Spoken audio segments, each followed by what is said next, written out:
You know, I can remember being 12 years old and watching Angels in the Outfield for the first time and thinking this is the most stupid and ridiculous thing I've ever seen. However though, now that I've gotten older and more mature, I still think it's the most stupid and ridiculous thing I've ever seen. I mean, Angels helping to rig a baseball game so some kid can be reunited with his deadbeat dad? That's insane! But damn it if this movie doesn't have tons of heart and likability, and just takes you back to that wonderful innocent time of the 90s, where the power of one little boy's wish causes Christopher Lloyd to say, "Great Scott!" and use his angel powers in the world of baseball. In this 1994 all-star family fantasy sports movie, which also features Danny Glover, Adrian Brody, Tony Danza, Matthew McConaughey, and an itty-bitty pint-sized Joseph Gordon-Levitt.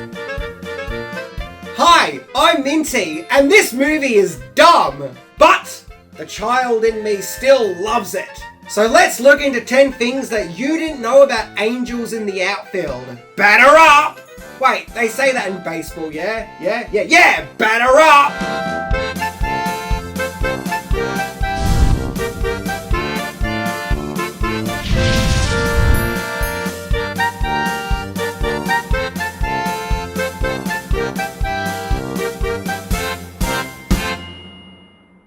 Number 10, Angels in the Outfield is a remake. Angels in the Outfield is indeed a remake, based on a movie of the same name that came out in 1951, which co-starred Janet Leigh of Psycho fame. The story was actually conceived by an English professor called Father Richard F. Grady, and the story was originally written as a radio play. However, MGM bought the story to make into a feature movie. Now, the 1951 movie is considerably different to its 1994 counterpart. The story focuses on a young female reporter who is appalled by the behaviour of a baseball team manager, Guffey McGovern, and his mean treatment of his players, of which his abusive behaviour is put down to the team's losing streak. However, McGovern starts hearing a mysterious voice of an angel who informs him that he'll help him to win the game if he changes his ways and basically stops being a dick. Interestingly, this original also has its own trivia. For example, the production just couldn't find its lead. It originally was going to star Spencer Tracy, but that didn't work out. Then Clark Gable, but he lost interest and left the production. And then James Cagney, but he was under contract with Warner Brothers, and they refused to allow him to star in the movie. So the production eventually hired actor Paul Douglas to play the mean and rough Guffey McGovern. Number 9, Disney goes crazy for family sports movies. It was in 1993 that Disney made a deal with MGM to make a remake of Angels in the Outfield. It would make sense the company would want to make a family-orientated sports movie, as around about that time, the company was having great success with the Mighty Ducks. And the same year Angels in the Outfield came out, Cool Runnings also came out, which was also a massive success. In fact, during the 90s, Disney went through something of a family sports movie craze, as also in that decade, the company would also release the Mighty Ducks sequels, Air Bud, which is no doubt the greatest movie you'll ever see about a basketball-playing golden retriever, Air Bud 2, Heavyweights, and The Big Green. Okay, I don't remember that one. Disney's craze of sports movies would continue into the 2000s, but there would be a shift in tone, where they became more serious dramas, with the likes of Remember the Titans, The Rookie, and Invincible. And Disney aside, going back to the 90s, I think throughout that decade there was a popular trend of baseball movies aimed at kids in general, with the likes of The Sandlot, Little Big League, and Rookie of the Year. In fact, I always used to get Angels in the Outfield confused with Rookie of the Year. For example, whenever Angels in the Outfield was broadcast on TV, I would watch it and think to myself, hang on a minute, isn't Marv from Home Alone meant to be in here? But nope, Daniel Stern was in fact in Rookie of the Year and not Angels in the Outfield. Also, in addition to that, Little Big League and Angels in the Outfield were released within 2 weeks of each other. So yeah, for that short period of time, kids forgot all about Ninja Turtles and Power Rangers and moved on to baseball apparently. Number 8, reimagining the story. So when it came to the production of Angels in the Outfield, Canadian filmmaker William Deere was hired as director. He previously directed fellow family fantasy favourite Harry and the Hendersons. and filmmaker and novelist Holly Goldberg Sloan was hired to write the screenplay. She previously wrote the screenplay for Made in America, and interestingly would go on to write the screenplay for the Steve Irwin movie, The Crocodile Hunter: Collision Course. So naturally there were changes made to the story. For example, the main focus was no longer a female reporter, but a young foster child called Roger and his friend JP. Now in the original there was a little orphan girl called Bridget, but she wasn't as pivotal to the story as Roger was in the remake, in which the main conflict of the story is Roger wants to be with his father, but his father sarcastically informs him that they'll only be together when the California Angels win the pennant, because clearly his dad is a selfish jerk. Oh, and the angels in this version aren't voices being heard in someone's ear, but actual big loud CGI effect angels, because hey, this is the 90s and we just discovered CGI. However, all of that still wasn't the biggest change between movies. Number 7, switching teams. The biggest difference between Angels in the Outfield 1951 and Angels in the Outfield 1994 is that in the original, the baseball team in question was the Pittsburgh Pirates. However, for the remake, it was decided to make the team the California Angels, both of whom were actually based on real teams, for those outside the US and don't follow baseball. Just like the movie, at the time of filming, the Angels had never won a pennant. Angels in the Outfield wouldn't be Disney's only brush with the California Angels, as Walt Disney himself was a member of the board of directors of the California Angels, and Disney would end up buying the team in 1997 and own them till 2003. And so from there, later down the track, the team would be known as the LA Angels. So it does seem that there is a strong historical connection between Disney and the Angels baseball team. And on a side note, after the success of the Mighty Ducks, Disney would also start a Mighty Ducks hockey team. Yeah, Disney seems to have its finger in every pie, including the world of sports. Number 6. Al, the boss angel, could have been played by someone who doesn't want to be called Shirley.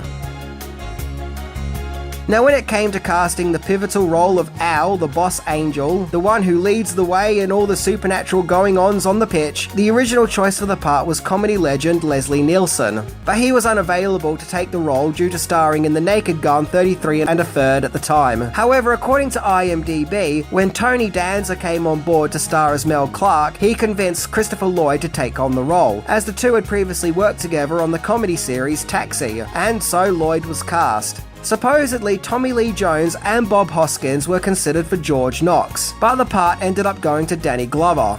When it came to Danny Glover and his role of George Knox, he was more than happy to star in the film, as he wanted to star in more family-friendly movies, as at that time he was most well known for starring in violent action movies, like the Lethal Weapon series and Predator 2. So he wanted to make this shift mainly because he wanted his, at the time, young daughter to be able to watch his movies. Jim Varney was considered to play Ranch Wilder, but the part went to J.O. Sanders, and Angela Lansbury was the number one choice to play Maggie Nelson, the foster mum.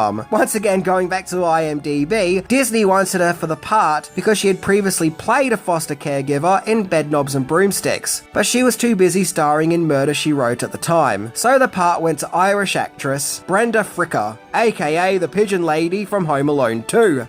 And this isn't the only Home Alone reference in this chain of events.